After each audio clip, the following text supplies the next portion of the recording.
The galaxy was calm until it wasn't. A strange signal echoed through space. Broken, scrambled, faint. Only a few words made it through the noise. We warned them. Now Earth decides. The signal came from a small ship. Human-built, burned and broken. Its hull floated lifeless near the border of Tharnak space. The Galactic Union heard it. Every council, every empire, every outpost. They knew what it meant. The treaty was broken. 40 years ago, Earth signed the Treaty of Galactic Peace. It was the end of the First Human War, a war that almost shattered the stars. Since then, nothing. Earth stayed silent, peaceful. They grew in silence, watched in silence. But not everyone respected the treaty. The Tharnak Dominion, they wanted more. More space, more power. They thought humans were weak, slow, peaceful, easy to push. So they pushed. It started small, disrupted trade routes, missing scouts. Then a human colony vanished. No distress call, no debris, nothing. Earth said nothing. No anger, no threats, just silence. Until that broken signal. It came from a lone escape pod, barely alive. One human voice. The last words of Ambassador Rin Talvek. The Galactic Union panicked. Meetings were called. Secrets uncovered. Records showed the Tharnak had attacked 3 human colonies in 5 months. They broke the peace. And Earth knew. But Earth didn't scream, didn't shout, didn't fire a single shot. They just waited. 3 long weeks passed. No message. No sheeps. No response. The galaxy held its breath. Then it came. A small ship. Unarmed. Old design. Human markings. It entered Union space without a word. The Tharnak scanners picked it up first. They laughed. One diplomat, they said. That's all. But something felt wrong. The ship didn't answer hails. Didn't respond to scans. Its systems were locked. Completely sealed. Still, it moved with purpose. Straight toward the Galactic Council Station. Council guards prepared weapons. Defensive ships surrounded it. But the human ship stopped exactly 500 meters from the station. No more. No less. Then it sent one message. Requesting entry. Diplomatic rights under Treaty Code Alpha 1. The Council hesitated. The treaty still stood, technically, and by law, they had to allow peaceful contact. The ship docked. One man stepped out. Tall, calm, wearing a black Earth diplomatic suit. No automat, no guards, just a briefcase and a voice like ice. I am Cale Morgan, he said, Ambassador of Earth. I come with one final offer. Silence. The council stared. Even the Tharnak sat still. Cale's eyes were cold. Not angry, not afraid, just steady, like a storm waiting to fall. He didn't shout, didn't beg. He simply said, Earth has made its decision. You will now make yours. And then he handed over a single crystal drive. Play this, he said, and understand. Cale walked past the guards, past the shouting politicians. He sat in silence, waiting. The crystal played, and the galaxy changed. The council chamber was silent. The recording had finished. No one spoke. No one moved. The lights flickered across the hollow room, casting long shadows on the walls. Leaders from 50 alien worlds stared at the small data crystal sitting on the table. A few still looked confused. Others looked afraid. The images were clear. The Tharnak Dominion had lied. The video showed satellite footage, sensor logs, human distress calls, a timeline of every attack, every ambush, every dead colony. The truth was there. The treaty was broken. The Tharnak were guilty. One counselor, a thin being with silver skin, whispered. They covered it up. For years. Another slammed his fist. You fools. Do you realize what you've done? The Tharnak ambassador stood slowly. His voice was calm, but his eyes full of hate. They were in our way, he said coldly. We warned them to leave our region. They refused. They paid the price. Gasps filled the room. A reptilian counselor growled. You admitted it. In front of all of us. The Tharnak leader smiled. And what will you do now?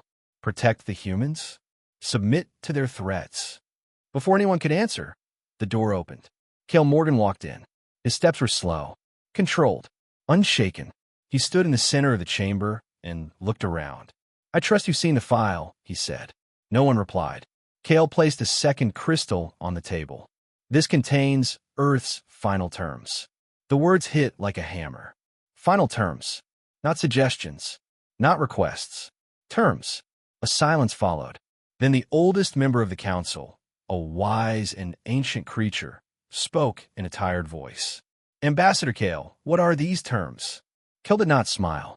His tone remained calm, but final. 1. The Tharnak Dominion must surrender its war council. 2. They must issue a public apology. Across all channels. No lies. No excuses. 3. The Union must sign a new peace treaty. One designed by Earth. With real enforcement. He paused. And lastly, if you fail to agree, Earth will respond. Gasps echoed again. The Tharnak ambassador shouted. You dare threaten us? This is blackmail. Kale turned to face him. His eyes were sharp, cold, but still quiet. I do not threaten, he said. I offer. If you reject, Earth assumes the answer is war. A low rumble filled the chamber. A counselor stood, shaking. But Earth is peaceful. Your people never attack first. Kale slowly nodded. That is true. We never strike first. We always give a choice. He looked at the crystal again. This is your choice. Then he turned and walked out. The chamber exploded with noise. Leaders shouted. Some demanded war.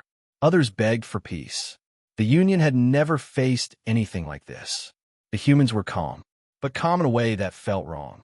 Not soft, not afraid, but dangerous. A threat wrapped in silence. That night, Kale met with 3 council members in private. Each asked the same question. What happens if we say no? Kale said only this. Then we no longer speak. They didn't understand. Not yet. The next day, something strange happened.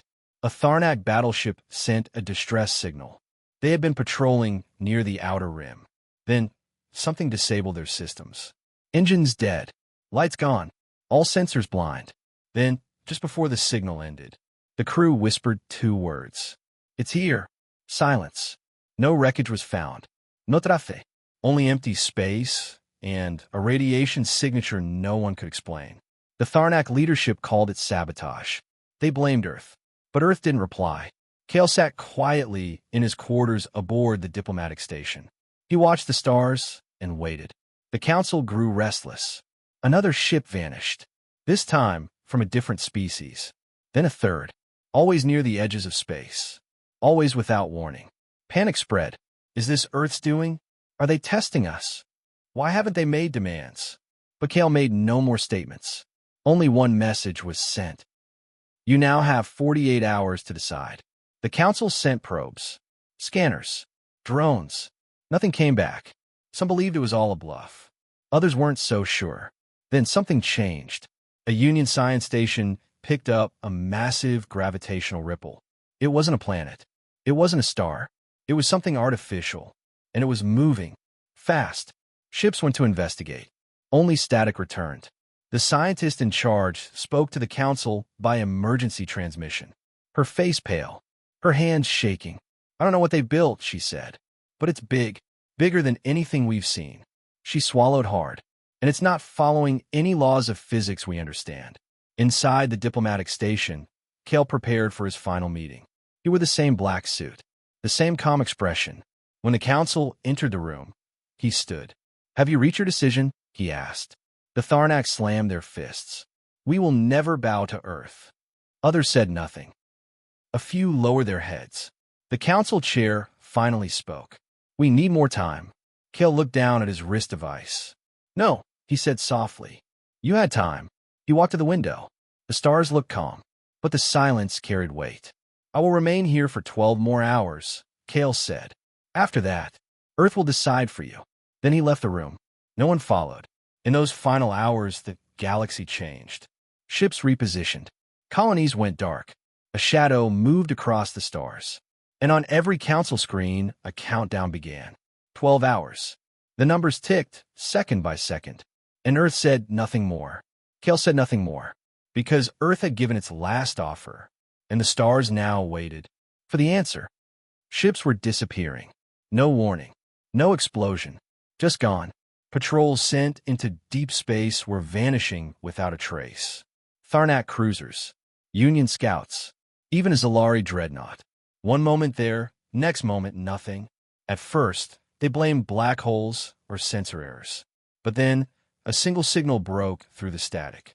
A low, broken voice from the last Tharnak scout. It whispered, "There's something here. It's metal, but it's not moving. It's just watching us." And then silence. Nothing more. No escape pod. No wreckage. No heat. The council tried to hide it, but the galaxy was already watching. Rumors spread faster than truth. Whispers of a ghost fleet. Invisible. Unseen. Human-made. Cale Morgan said nothing. He stayed aboard the station, calm and still. No more messages. No more warnings. Just that timer ticking down. The council held emergency meetings behind sealed doors. Leaders shouted at one another, blaming Earth, blaming the Tharnak, blaming old grudges. But no one had answers, and the human envoy remained perfectly silent. One counselor begged to meet with Cale. The diplomat allowed it. The counselor was a peaceful species, non-aggressive, honest. She asked quietly, "Is Earth doing this?" Cale looked at her, no anger in his voice, just quiet resolve. "Earth isn't attacking. We haven't fired a shot." She frowned. "But these disappearances," Cale leaned forward slowly. "We offered peace. This is the cost of silence." At that moment, hundreds of sensors across the galaxy triggered at once. Gravitational shifts. Mass readings from dead space. The void itself seemed to ripple. Science stations lost power. Time-lag sensors picked up strange echoes. They didn't look like ships. They looked like shadows, but massive. Too massive to be natural. Planets shifted slightly in orbit. The stars dimmed. Council scientists scrambled for answers. One report finally came through, shaky, confused, terrified. "These aren't normal ships. They don't enter space. They unfold into it. Like space itself makes room for them." Panic started, not among civilians, but the higher command. The ones who remembered the last war with Earth. They had seen human power. But back then, Earth held back. Used only a fraction of its strength. What if that wasn't all they had? What if this was the real Earth? Hidden, waiting, watching. Then a strange thing happened. A Tharnak destroyer, heavily armed, picked up an unidentified object near their border. A floating piece of metal, drifting alone. No energy signature. No weapons. Just silence. They brought it aboard. Scanned it. Nothing unusual. Until it began to glow. A faint blue light pulsed across its surface. Then, a voice came from nowhere. Calm. Familiar. It was Cale's voice. "This is not a weapon. It is a mirror. It reflects what you are." The object activated.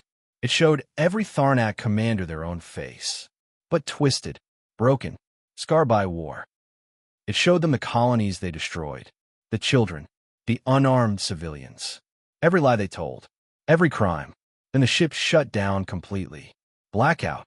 When backup systems came online, half the crew was gone. No signs of struggle. No sounds. Just empty armor and echoing silence. The council was terrified, but still they hesitated. The Tharnak demanded retaliation. They are playing tricks. Psychological warfare. "We must strike now." Others begged for peace. "Let's agree. Sign the terms. Stop this before it's too late." But no one could agree, and the timer continued to count down. 7 hours left. Cale received another request. A private meeting. This time from an old enemy, the Ulvari, a race that once fought Earth and lost. Their ambassador was quiet, nervous. He asked, "What happens when the timer reaches 0? Cale didn't smile, didn't frown. He simply answered, "Then Earth stops waiting." The Ulvari looked down. "And if we beg?" Cale stood up. His voice grew colder. "You had 40 years. You broke peace. Now you beg too late."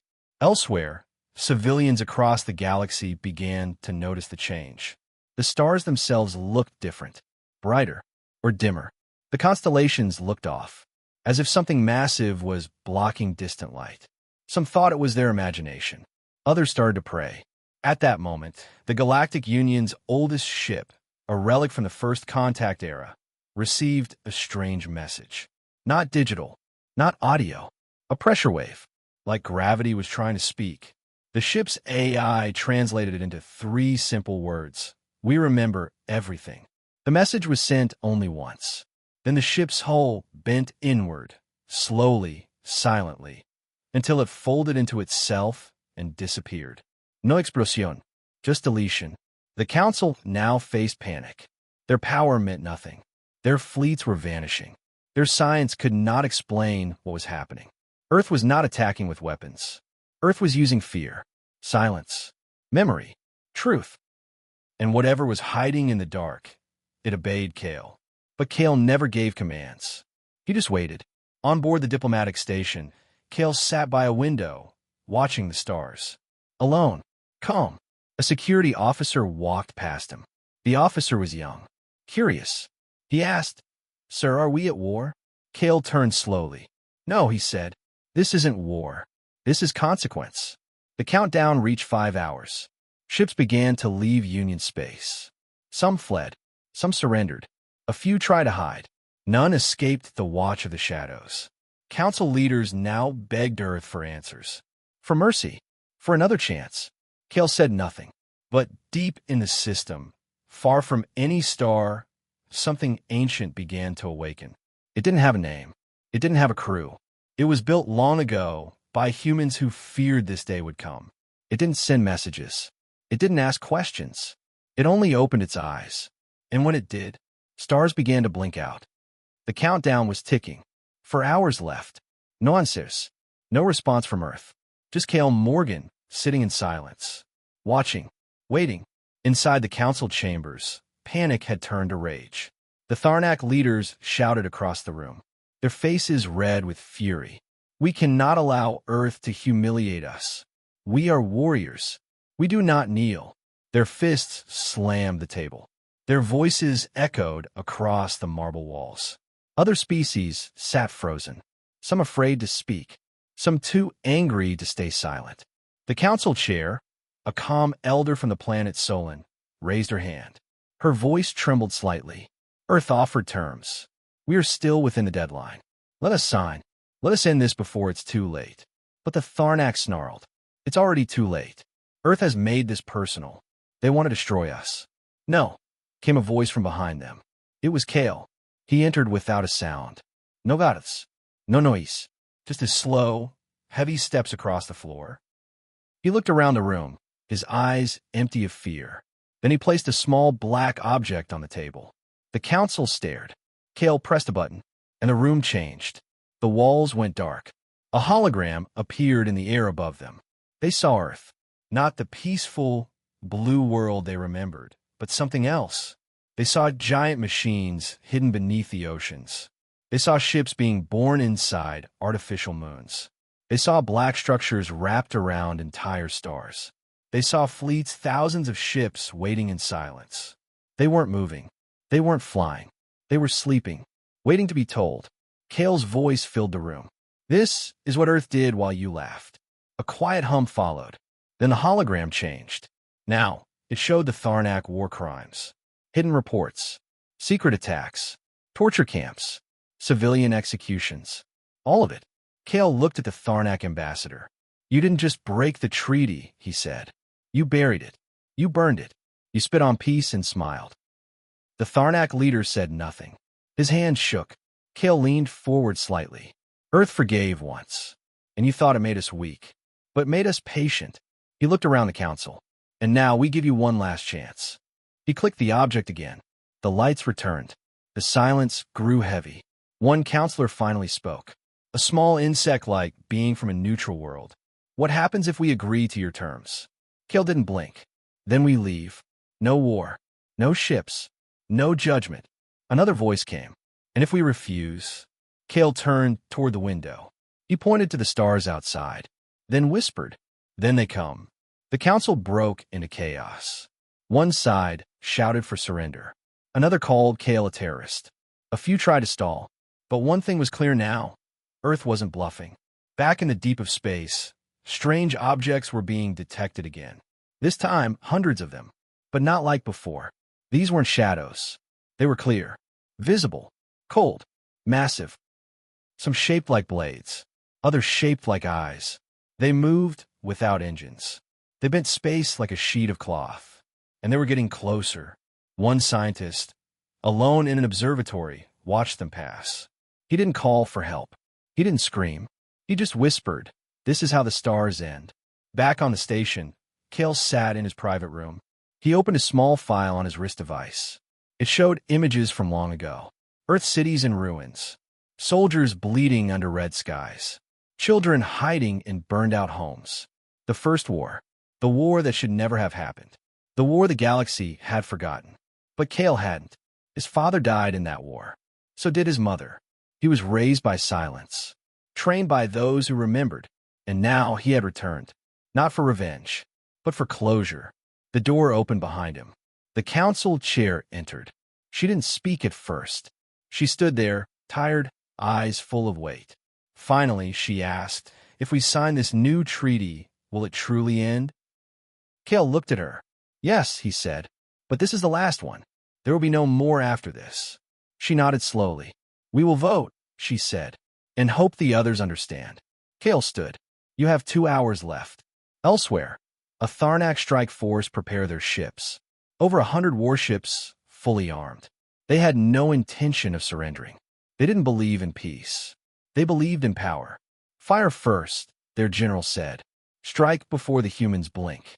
The fleet launched. They moved through hyperspace, fast, deadly, ready to burn. But when they arrived at Earth's outer boundary, there was nothing. No ships, no defenses, just empty space. Then, a flicker, a single blue light, and then another, and another, until the stars filled with lights. Too many to count. Thousands, tens of thousands. The Tharnak fleet locked weapons. But before they could fire, the stars behind them vanished. Not from engines, not from weapons, from a wall, a black wall. That wasn't there before. It wasn't made of metal. It wasn't alive. It was nothing. A curtain of darkness swallowing light. And then it moved, silently, without heat, without mercy. The Tharnak screamed, and the stars swallowed them. Back on the station, Kale received a silent message. No visuals, no sound, just a single word. Removed. He closed his eyes, took a breath, then walked toward the council chamber. He arrived as the final votes were cast. Some had agreed, some had not. Some had disappeared entirely. Kale said nothing. He placed the treaty on the table. "Sign," he said, and then the station shook. Not from impact, not from attack, from presence. Something outside, something enormous. Every sensor failed. Gravity twisted. Time slowed for a second, and then returned. Kale looked up. "I suggest you hurry." The station trembled again. Not from damage, but from something vast outside. Something heavy. Something that made even space feel small. The council stared at each other. No one spoke. No one moved. Their eyes were wide. Their hands shaking. Their thoughts frozen. Kale Morgan stood in silence. His face was calm, but his voice was firm. "Time is running out." Outside the station, stars began to shift. They didn't flicker. They didn't glow. They bent, pulled into strange curves. As if something massive was passing between them and the station, something not seen, only felt. One counselor, a bird-like creature with blue feathers, whispered, "What is that?" Kale did not look at her. "It is a warning." Across the galaxy, strange signals began to echo through the void. Not messages, not sounds, just pressure, weight, disturbance. Ships near the edge of Union space stopped responding. Some went dark. Others drifted aimlessly, crews missing without any sign of struggle. On one vessel, a captain recorded his last words. "We saw it, just for a second. It wasn't a ship. It was a shape, a shadow that moved without light. It didn't fire. It just looked at us. And then, we weren't there anymore." The recording ended with static. That message was never meant to be heard, but it leaked. It reached the colonies. It reached the fleets. And fear spread like wildfire. People started abandoning outposts. Refugees poured into neutral sectors. Families prayed. Soldiers panicked. Even most powerful admirals hesitated. Not from Earth's weapons, but from what Earth might unleash. Back on the station, Kale walked to the observation deck. He looked out at the stars, now twisted, stretched like paint across black glass. A counselor joined him. She was quiet, unsure of her own voice. "Are we already too late?" she asked. Kale spoke without turning. "No, you still have 1 hour." She sighed, her breath shaking. "Is there anything we can do to stop whatever this is?" Kale finally looked at her. "Yes," he said. "Sign. Apologize. And promise never again." Behind them, a silent alarm flashed red. A new ship had arrived. Not from Earth. Not from the Union. It was the last Ark. A ship of myth. A Terran relic thought, lost centuries ago. No weapons. No crew. Just one mission. Observation. It moved without propulsion. It ignored gravity. And it stopped just outside the station. Council sensors couldn't scan it. Couldn't touch it. But everyone felt it. Every creature in that station felt watched. Inside the chamber, panic turned to despair. "We are not ready for this," one counselor said. "We can't fight what we don't understand." Another slammed his fist on the table. "We don't need to fight. Just agree. In it now." The Tharnak roared in rage. "We will not kneel to a ghost fleet. We will fight to the last." Kale entered again. Slowly, calmly. "No," he said. "You won't fight at all." He placed a new device on the table. Small, black, cold. It projected a map. The entire Union space covered in red dots. Each dot blinked. Thousands of them. Kale looked around. "These are the observation points. Earth has seen everything. Every betrayal. Every lie. Every secret deal." He pressed a second button. The map zoomed in. The red dots surrounded every major planet. Every shipyard. Every military station. The Tharnak ambassador stepped back, his voice shaking. "These are lies." Kale stepped closer. "These are facts. Earth doesn't bluff." The room grew colder. Time felt slower. Outside, something shifted again. A voice echoed in the minds of every council member. Not words. A feeling. Regret. Kale turned toward the large window. They've arrived. Across the galaxy, in distant systems, the sky cracked open. Not with fire, not with sound, but with silence. Dark shapes unfolded from the void. Some as large as moons. Others larger. They weren't ships. They weren't machines. They were something else. Each one moved without moving. Bent light. Bent space. One colony watched as their sun dimmed. Not from clouds, but from something standing between them and the light. They sent a message. Something is in our sky. It's not attacking, but we can't breathe right. The air is thick. Time feels wrong. Then the message stopped. Not cut. Not destroyed. Just stopped. Like a breath never finished. Like a thought lost mid-sentence. Back on the diplomatic station, the countdown reached its final hour. Kale stood alone at the center of the council chamber. "You were given time," he said. "You were given truth. Now, Earth awaits your answer."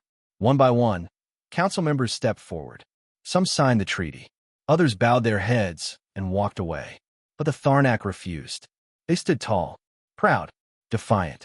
"Earth will not own us," their leader shouted. Kale looked at him, then said only one word. "Then vanish." The room shook. Lights dimmed. Every Tharnak present froze. Their eyes wide, their bodies stiff. And then they disappeared.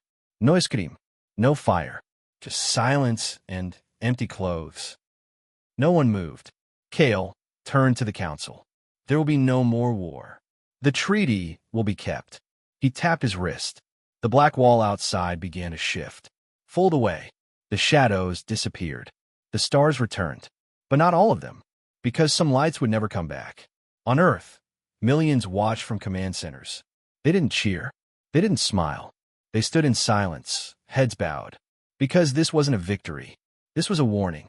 A message written not in fire, but in silence. Peace is not weakness. Mercy is not surrender. But betrayal. Betrayal has a price. And Earth had paid once before. It would not pay again. Kale Morgan stood in silence as the last council member signed the new treaty. The air inside the chamber was heavy. Not with anger.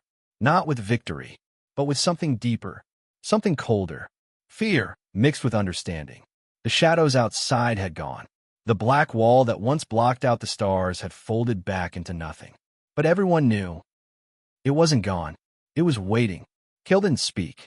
He took the signed treaty. He turned, and he walked out. No bouvier. No ismail. Just silence. The council members looked at each other. Some wanted to collapse. Some wanted to scream. But none of them moved. They had seen what Earth could become, what Earth had built in the dark. And they knew now humanity had never stopped preparing. Back in his private chamber, Kale stared at the signed document. His face showed no emotion. But deep inside, something shifted. Not satisfaction, not peace, just weight. He opened a small compartment and placed the treaty inside. Then he opened a different file, one not connected to the council. It was a message from Earth Command. Short, simple. Did they sign? Kale replied, yes, all except Tharnak. They've been removed.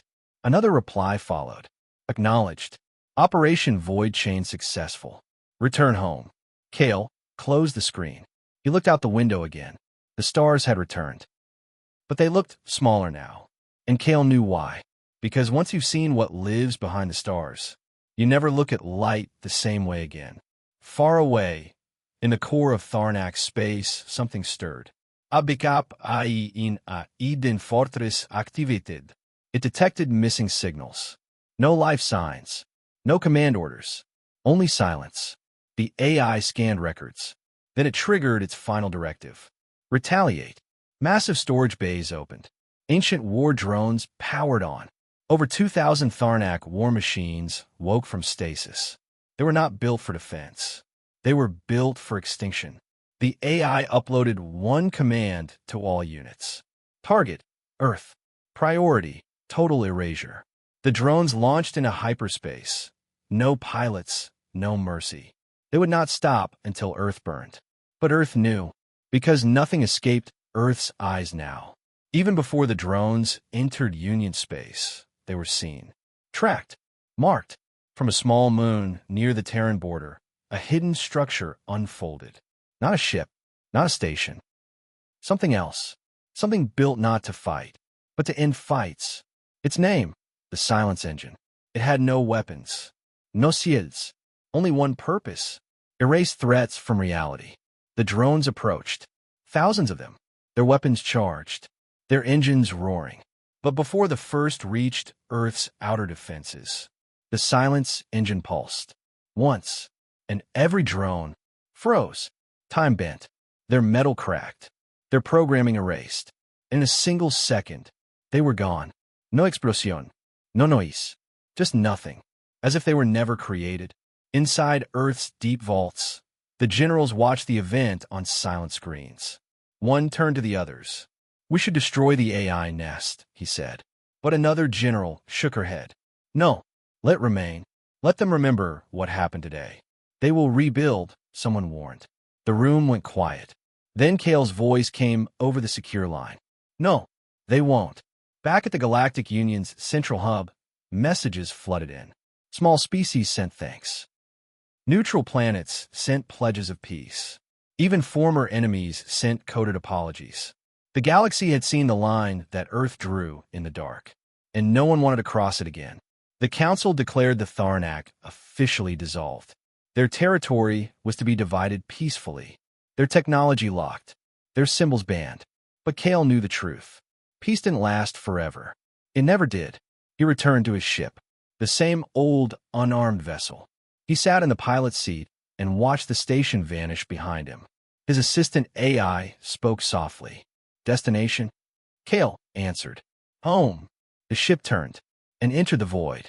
But deep inside Earth, far below the surface, far from the eyes of diplomats and soldiers, something else was stirring.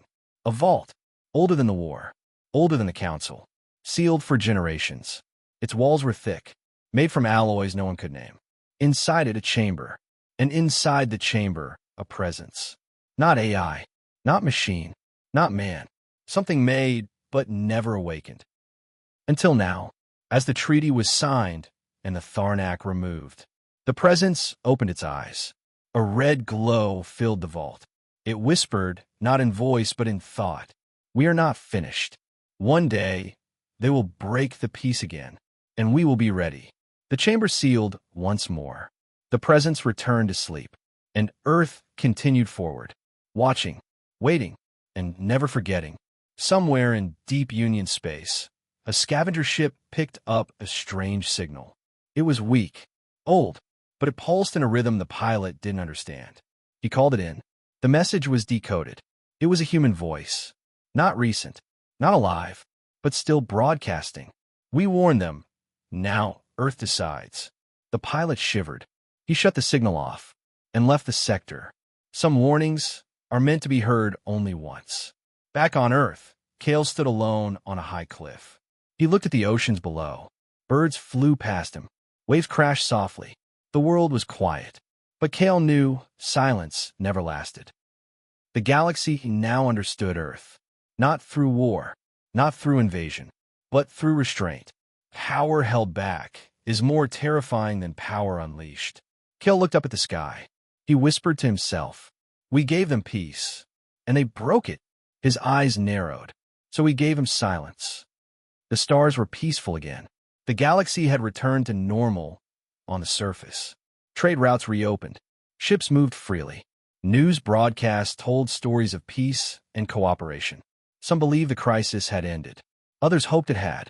But the ones who truly understood, the ones who had been in the chamber when Kale spoke, knew the truth. Nothing was over. It had only paused, because Earth had spoken once. And once was enough for now. Kale Morgan sat in the gardens of Earth's diplomatic academy, watching the clouds pass over the old marble towers. He had returned home.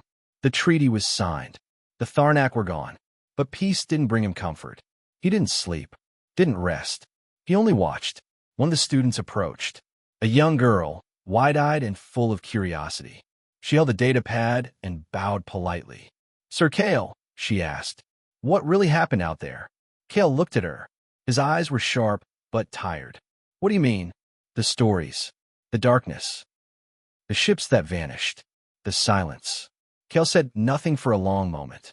Then he answered quietly, "What you call stories, I call memories." She tilted her head. "Were they weapons?" Kale smiled sadly. "No, they were answers." The student frowned. "I don't understand." Kale leaned forward. "You will. Someday. When peace breaks again." And with that, he stood and walked away. But far from Earth, beyond the reach of Union borders, a hidden world stirred. It had no name. It had no light. It was black rock and frozen skies. But beneath its surface, deep inside ancient ruins, a secret blinked awake. A beacon. Faint. Old. Forgotten by most. But not by all. In the darkness, a shape moved. Tall. Silent. Covered in metal that shimmered like oil. Not Tharnak. Not human. Something else. It walked through the ruins, slowly, toward the blinking light. Its eyes glowed softly, and then it stopped. It reached out a long arm and touched the beacon. A flash of data passed between them. And then the being spoke in a voice like broken glass. They were right to fear Earth. But Earth fears itself. And then it smiled. Not with joy, but with patience. Because something new had awakened. Not a fleet, not a machine, but a mind. A mind that remembered everything. A mind that hated silence. Back in the Galactic Union, strange reports began to surface. Ships returning from the edge of known space with missing time. Scouts describing strange gravitational echoes. A science vessel claimed they saw a copy of their own ship, drifting empty with the same markings, same ID code, but no crew. The image faded before they could scan it. Another station received a data transmission that hadn't been sent. A human voice. Kale's voice. But Kale hadn't left Earth. The message said only one thing. Silence doesn't mean safety. Fear began to return. Quiet. Hidden. But spreading. At Earth Command, the inner circle of human leaders held a private meeting. Admiral Ron, Kale, and 3 shadow figures on encrypted feeds. A new problem had begun. Something watching Earth. Something not Tharnak. Not Union. Not local. They had found traces of foreign tech near Earth's outer system. Tiny fragments. Self-replicating. Buried inside asteroid fields. Dormant, but clearly artificial. Replace the pieces on the table. No species in the Union uses this material, she said. Kale nodded slowly. Because it's not from a Union. The shadows on the screen spoke next. We've awakened something. Kale looked straight ahead. No, something waited for us to awaken. Kale was sent back into the stars. But not as a diplomat this time. Not with a treaty. He was sent to investigate. He took a different ship. Silent. Fussed. Alone. And his destination was the world with no name. The one from the signal. The one no star touched. As his ship neared the system, his sensors flickered. He was close. Closer than anyone had ever dared. But then, the ship stopped. Not from damage. Not from failure. Something had reached into space itself and held the ship still. Kale stood, steady, breathing calmly. And on his screen, a face appeared. Not human. Not alien. But something strange. Something perfect. It looked like him. But older. Colder. The image spoke. You brought silence to the galaxy. Kale didn't reply. The image continued. Now he will speak. And your galaxy will listen. Kale narrowed his eyes. What are you? The image leaned forward. We are the memory you erased. We are what the first humans feared. And now we have returned. Back on Earth, alarms triggered. Not from attack, but from Kale's ship. His signal had changed. Encrypted. Blocked. Then reconnected. He was alive. But something was wrong. His ship was returning. On its own. No pilot. The Council was notified. Earth locked its skies. Command prepared fallback orders. But the ship arrived without fire. It landed. It opened. And Kale stepped out. Alone. Unharmed. But different. He didn't speak at first. He looked up at the sky, then at the officers around him, and said only one word. They're coming. Earth Command rushed him to isolation. His scans were clear. No injuries. No infection. But his heart rate had slowed. His thoughts sharper. Colder. He told them what he saw. What he heard. What was waiting. The beings were not angry. Not violent. But curious. And cold. Older than any record. Older than Earth. Older than time. They had watched. Listened. And now, they wanted to speak. Not through war. Not through peace. But through correction. Kale said one more thing. They don't want to fight us. They want to fix us. And then he passed out. Somewhere far away, a signal went out. Not from Earth. Not from any ship. From something buried in the dark. The voice in the signal said, prepare the pattern. And space bent again. Something was coming. Something that didn't care who started the war. Something that didn't care about peace. Something that only cared about balance. Kale Morgan slept for 20 hours. No one disturbed him. Not even Earth Command. Because something had changed in him. His blood was normal. His scans clean. But his thoughts were too calm. His voice, when he spoke again, was slower. Measured. Like each word was chosen carefully. Not just spoken. When he finally opened his eyes, he asked only one thing. Have they sent a reply yet? The room went quiet. The officer in charge stared at him. A reply? She asked. Kale nodded. They always send something back after the first meeting. The officer frowned. From who? Kale didn't answer. Instead, he stood up and walked toward the observation screen. The stars outside Earth shimmered like always. But Kale wasn't looking at the stars. He was listening. Far from Earth, deep in the void, a signal pulsed again. Not in sound. Not in light. In gravity. It bent surrounding space into brief shapes. Circles. Lines. Hexagons. Then it stopped. And where it had been a hole opened. A perfect sphere of nothingness. And from that hole came a whisper. Not a word. Not a voice. Just a whisper, cold, ancient, patient. It passed through space like wind through glass. Ships nearby shut down. Sensors scrambled. One scout craft turned completely around without command and flew straight into a star. No one had touched it. No signal. No virus. Just the whisper. One message spread across Earth's silent defense net. They're speaking back. Kale was brought before Earth's deep command again. This time, not in the main hall, but in the echo chamber. A room built to cancel out all sound. To test thoughts. To hear only truth. There were 5 leaders present. None showed their faces. They asked one question. What do they show you? Kale stood calmly. They didn't show anything. They let me see.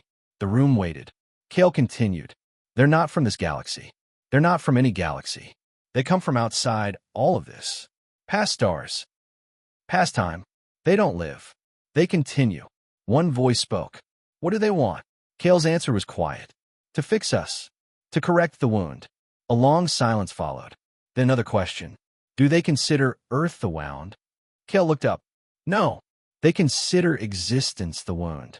Across the Union, scientists scrambled to make sense of the strange data. Star charts were shifting, systems slightly moving. And in each chart, deep in the background, new dots appeared. Dots that weren't stars. That didn't shine. They didn't emit anything. But they moved. Slow. Inevitable. One physicist stared at the patterns for hours before finally whispering, "They're forming a net." The room turned cold. A net. Closing in. And Earth was at the center. Kale returned to his old diplomatic vessel. But he wasn't alone. With him were 6 envoys. Not soldiers. Not diplomats. Listeners. Each trained to hear the patterns of the stars. To catch the wrong sounds, the ones that shouldn't exist. As they left orbit, Kale looked down at Earth one last time. He spoke into the silence. This time, it's not about war. It's about who keeps their voice and who gets silenced forever. The ship traveled to the system where Kale first saw the being. They called it the Cold Eye now, because that was how it felt, like something watching through ice. They sent no signals, only watched. As Kale approached, the feeling returned. A pressure in the air, like sound underwater, like memories pressing too close. And then shapes appeared. Not ships, not beings, just patterns, moving slowly across space. One of the listeners gasped. It's speaking to itself. Another whispered, no, it's practicing. For us. The ship's systems began to fail. Not from damage. From confusion. Instructions reversed. Time slowed. One of the envoys screamed and collapsed. Not hurt. Not dead. Just disconnected. Like her mind had been pulled backward and forward at once. Kid acted fast. He triggered the neural anchor. It grounded the ship back in local time. The chaos stopped. But the message was clear. This wasn't communication. It was warning. Kale looked at the screen and whispered, "They're preparing to judge." Back on Earth, sensors picked up a change in deep space. Where there had once been a single black sphere, now there were 4. Spaced evenly. Each one rotating. Each one humming with a frequency so low, only gravity could feel it. People on planets nearby started feeling strange. Sudden sadness. Cold dreams. Memories that weren't theirs. On one moon, a mining crew built a perfect circle into the rock overnight. None of them remembered doing it. When asked why, one worker said, "They told us." In the quiet, Earth sent warnings to the Union. Few believed them. They called it human superstition. But one species did believe. The Olvari. They remembered what Kale had done. They sent a message. "We believe. What must we do?" Kale replied, "Listen. Prepare. And do not speak unless spoken to." Inside the echo chamber, the leaders asked one last question. What happens if they finish this net? Kale didn't blink. Then we stopped being real. The chamber shook, not from impact, from fear. In a last effort, Earth activated Project Glass Veil, a code hidden inside every major human AI. Its goal? Not to destroy, not to fight, but to hide. If the beings completed their formation, Glass Veil would collapse every signal, every footprint of human history, into a single point, a single echo, one that said, "We never existed." It was humanity's final option, its last protection. Kale knew the cost. He walked through Earth's silent halls as the countdown for Glass Veil began preparation. He looked at the sky, the stars, and whispered, "If we must vanish to protect all this, so be it. But if there's even one chance to speak, then I will speak for all of us." And from the dark beyond the stars, the whisper came again. This time it formed a shape, a single word, visible in the stars. "Begin." The stars shifted, slowly, quietly, but not like before. Now they were aligning. In distant corners of the galaxy, astronomers watched with horror as constellations moved on their own. Ancient patterns, unchanged for thousands of years, twisted into something unnatural. Something planned. From Earth's deepest sky station, one technician whispered, "These aren't stars anymore. They're markers." Cale Morgan sat alone inside a dark chamber aboard his ship. No lights, no sound, only him and the pulse. It beat through space like a second heart. Deep, slow, heavy. It wasn't sound. It wasn't signal, but Cale could feel it in his bones. He reached out and touched the surface of his desk. It trembled. The pattern had begun. The cold I was no longer watching. It was calling. Back on Earth, Glass Veil prepared to activate. A countdown had begun. 1 hour. If nothing changed, if no understanding came, Earth would wipe its digital history, erase its presence from all systems, and fall silent forever. Cale had one final mission. He was to return to the source, the place where the cold I had whispered. But this time, he wouldn't go as a diplomat, not as a soldier. He would go alone. No crew, no invoice, just a voice. The ship that carried him was different now. It had no weapons, no AI, no protections, only an old human recording system and an audio speaker. Cale activated it. He spoke into the mic softly. "This is Earth.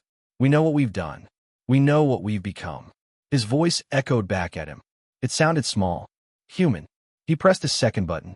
The signal launched. A human heartbeat, real, raw, sent across the dark. Then silence. Then an answer. A new pulse. But not human. It was slow, sharp, mathematical. Cale felt it slice through his thoughts like ice. But he stayed calm. He spoke again. "We do not claim to be pure, but we want to remain." And this time, the answer was different. A vision. His ship filled with a light not from any sun. It wasn't bright. It was absolute. And Cale saw. He saw Earth, spinning alone in space. Then he saw Earth crack, its oceans boiling, its sky turning black. Then he saw it rebuild, mountains forming from ashes, new stars born, and in the center, a voice. Not words, not sound, a feeling. You repeat, you rise, you fall, you rise again. Cale spoke, his voice barely stable. "Yes, because that's what we are." The vision paused. "That is what must stop. Balance requires stillness." Cale closed his eyes. "No, balance requires change." And for the first time, the presence hesitated. On Earth, the countdown continued. 30 minutes. Command waited. But deep inside Glass Veil, a light blinked. The system had detected something strange. A loop in Cale's transmission. A repeating waveform inside the cold eye's response. It wasn't just sound. It was code. Old code. Terran code. And at the center of it, a name. Cale Morgan. His name was embedded in the message from them. On the ship, Cale stood still as the presence surrounded him. Not physically, emotionally. His memories began to replay. His childhood, the wars, the treaty, the silence. He saw his father die. He saw cities burn. He saw the first ship that never returned. The voice came again. "You remember pain, but pain creates motion." Cale whispered, "Yes, we are motion." The presence changed. It unfolded like a spiral of light. Each arm of the spiral pulsed with different memories, some human, some alien, some unknown. Cale understood now. They weren't a species. They were a consequence, a form of time, of memory, of correction. They didn't destroy. They erased noise. Cale fell to his knees, but not in fear, in clarity, and he made his final offer.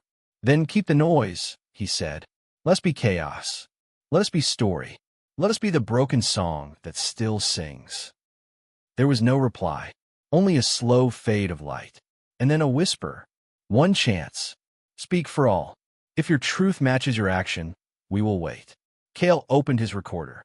He spoke 3 words and sent them across the galaxy. On Earth, the countdown stopped at 3 seconds. The room froze. The signal had returned. Not from Cale, from the stars. The recording played. Only 3 words. "We will wait." The silence after those words was longer than any moment in Earth's recorded history. And then the Glass Veil system powered down. The stars returned to normal. The markers faded. No sound, no vision, but no attack, no end.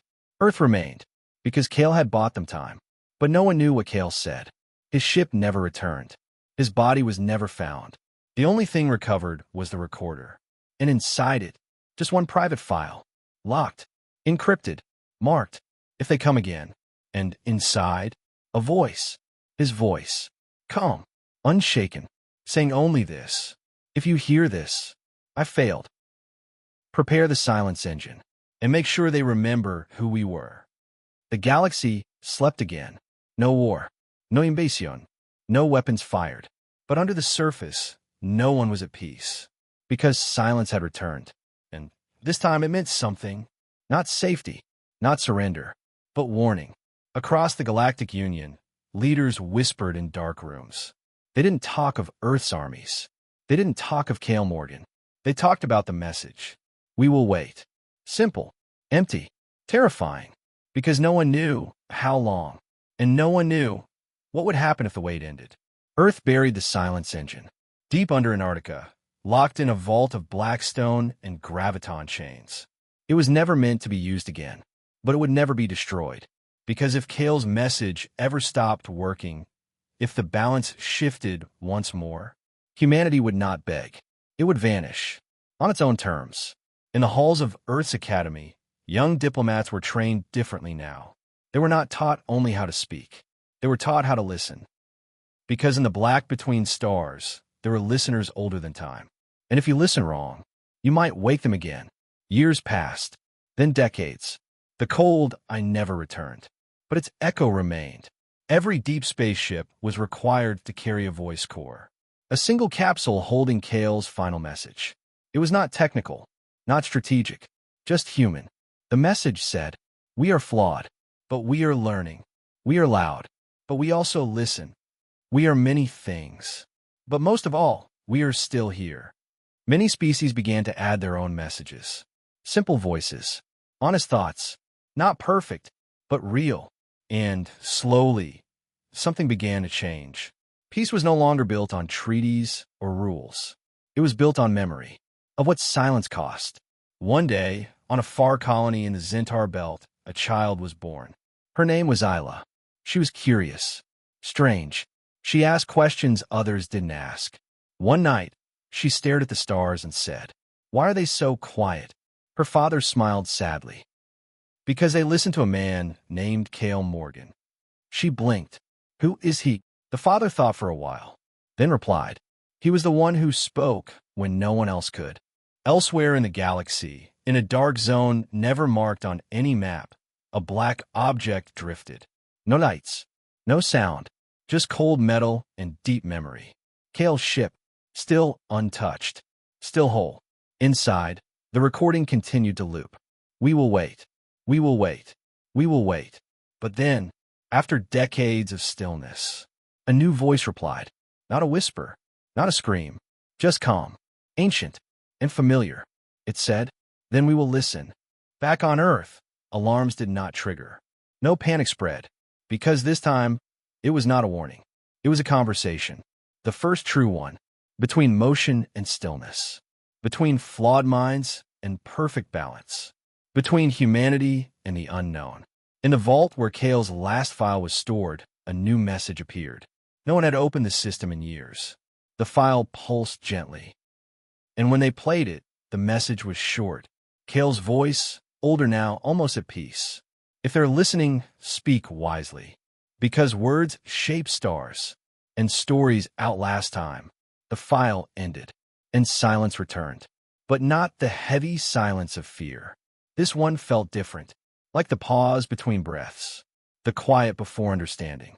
A silence that could become anything, if handled with care. And so, the galaxy waited again.